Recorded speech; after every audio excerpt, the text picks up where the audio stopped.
Tyrone Muggsy Bogues' journey to the NBA seemed like an impossible feat, a feat more mentally tough than physical, always being told he was wasting his time as he was too small to play the game he loved.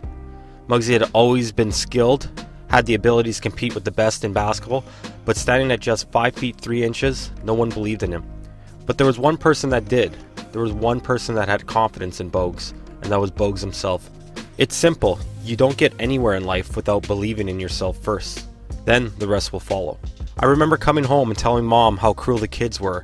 She would say, "Don't worry about that. No one is an expert on your own life. No one knows what your potential is. You have to believe in yourself." Muggsy Bogues was born on January 9th, 1965 in Baltimore, Maryland. He lived in Lafayette Court housing projects in an area that was known for crime and gun violence. His mother raised him, and his father was in and out of jail, while Muggsy was always around criminal behavior. That was the lifestyle Muggsy knew. When Muggsy Bogues was just 5 years old, he was shot in the arm. He thanks basketball to this day for saving his life and occupying himself with the game, as he didn't fall into that lifestyle. Even if you weren't doing anything wrong, trouble could still find you. If you were in the wrong place at the wrong time. He had vivid memories of being shot when he was 5 years old. A shop owner irate that someone had broken his store window, grabbed a double-barrel shotgun and fired at Bogues and other kids playing on the street. Tyrone's nickname, Muggsy, derived from the hard grit toughness he displayed on the outdoor courts during pickup games in Baltimore. Muggsy meant mugging people on the basketball court. As you could imagine, with his quickness and speed, he was able to steal the ball with efficiency. Muggsy Bogues' career took off in high school in his junior year, where his coach helped shape his game and exploit his speed and quickness as the smallest player on the court. He led a team that was considered one of the best high school teams to ever establish and dominate the basketball scene, even destroying the #1 ranked team in the nation at the time by over 20 points. The Dunbar boys consisted of Muggsy Bogues, Reggie Williams, and Reggie Lewis, who were first-round picks in the 1987 NBA draft.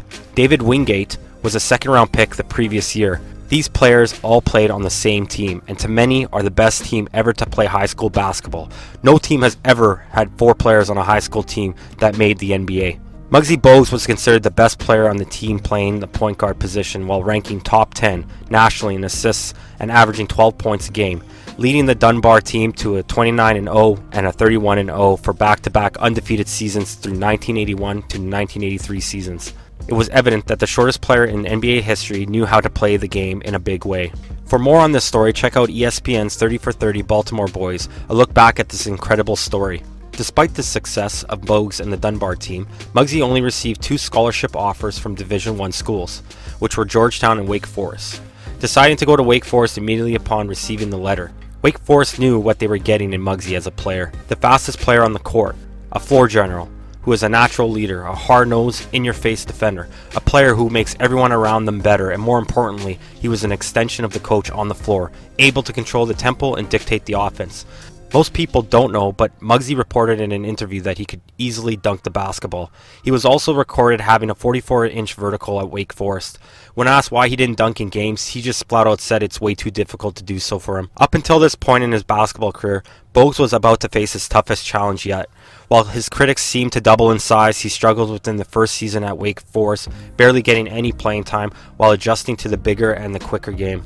Although this would be quite normal for a rookie to only play 10 to 15 minutes a game, but for a 5'3" point guard who was borderline considered a little person, this by far was his biggest obstacle yet. It wasn't until his second year where Tyrone Bogues began to tap into his alter ego Muggsy, like he used to playing on those outdoor basketball courts that he was familiar with in Baltimore. In his second year at Wake Forest, In the 1984-85 season, Bogues' production and numbers increased and was starting to look like a true point guard in the ACC, averaging 7 points, 7 assists with 3 steals a game, shooting 50% from the field. Wake Forest struggled to stay 500 during that season, even with 2 future NBA stars on the team with Kenny Green and Delaney Rude.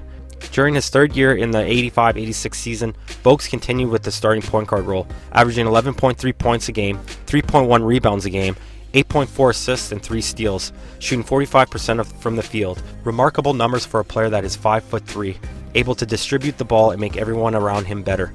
With both Green and Rudd in the NBA, the team struggled again, even more, winning only 8 games all year. Before his senior year, the possibility of playing in the NBA was going through his mind. The close relationship he had with his mother was all the confidence a young man needed. She encouraged him to keep pushing forward and forget what everyone else thinks. If Muggsy could make it out of Baltimore off the streets, playing for Wake Forest at a D1 school, he could do anything.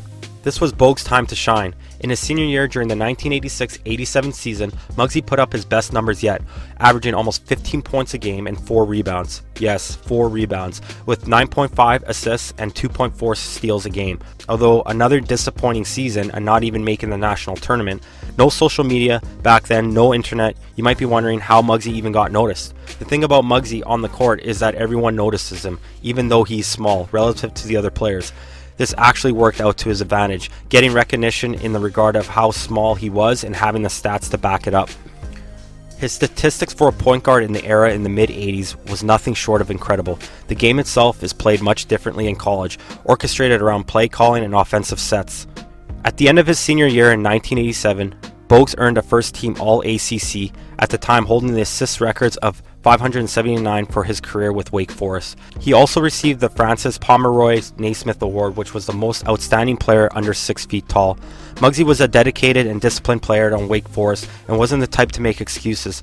This eventually helped Bogues to earn a spot on the U.S. national team that won the FIBA World Championship in Spain in 1986, leading up to his senior year at Wake Forest. Tyrone Bogues played 4 seasons for Wake Forest and averaged a career 8.3 points, 6.6 assists, 2.3 steals, and if you're wondering about rebounds, it was 2.4, shooting 47% from the field. Those numbers are impressive for the 5'3" point guard from Baltimore. Wake Forest retired Muggsy Bogues number 14 in the rafters with the likes of Tim Duncan and Chris Paul. In 1987, Bogues declared for the draft. Many believed he wouldn't be drafted, but Bogues heard it all before.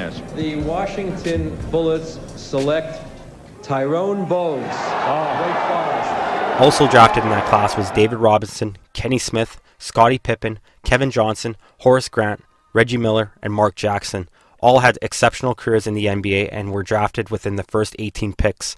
Muggsy Bogues was and continues to be the smallest player to ever play in the NBA. Muggsy Bogues on hearing his name by the late great David Stern. "It felt like the whole world was lifted off my shoulders," Bogues says. "You felt like I have arrived."